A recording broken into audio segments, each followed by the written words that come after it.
Merhaba arkadaşlar, merhaba arkadaşlar. Ya bugün şey, Trabzon spor, Trabzon spor, Trabzon'da son dakika değişmen, değişim, değişmeler var. Bunu yanlış yazdım. Trab, Trabzon spor.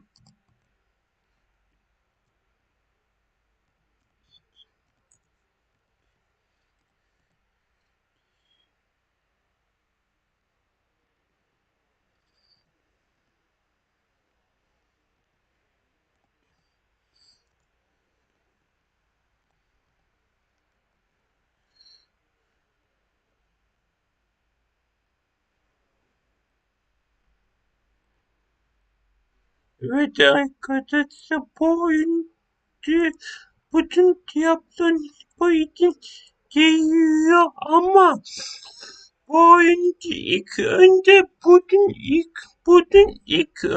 Trabzon'a gelecek sonra imza Trabzon'da sahip koç oyundan destek ve sahip koç oyundan gidip sonra imza imza ilk önce sahip kontrolünden tek sonra imza atacak oyuncu sonra aynı iddia binde ülkesine döndü. Sonra Dünya Kupası ve bu oyuncu Dünya Kupası'nda ayak tak. Ayağımı bir bakayım. Dün, Dünya Kupası var. Onun bilmiyorum. Ayak takımı bilmiyorum. Sonra başka gün Trabzon'a diyecek öyle tahmin ediyorum. Başka zaman Trabzon'a diyecek tahmin tahmin ediyorum. Normalde İstanbul'da duyuncuya basa bıraktım ama İstanbul'da sanırım duyuncu yok. Bakayım.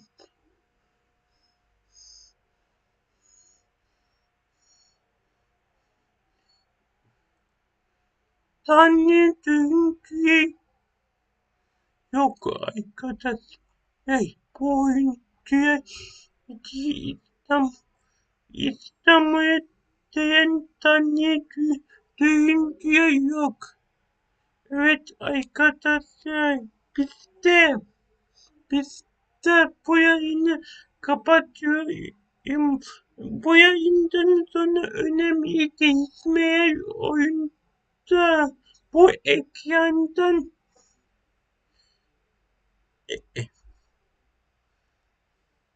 bu ekrandan bayağı satayız.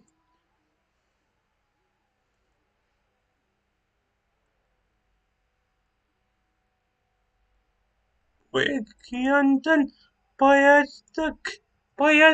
sayız diyeyim. Yayının sonuna diyeyim. Öbür yayında görüşmek üzere. Hoşçakalın. Bye bye.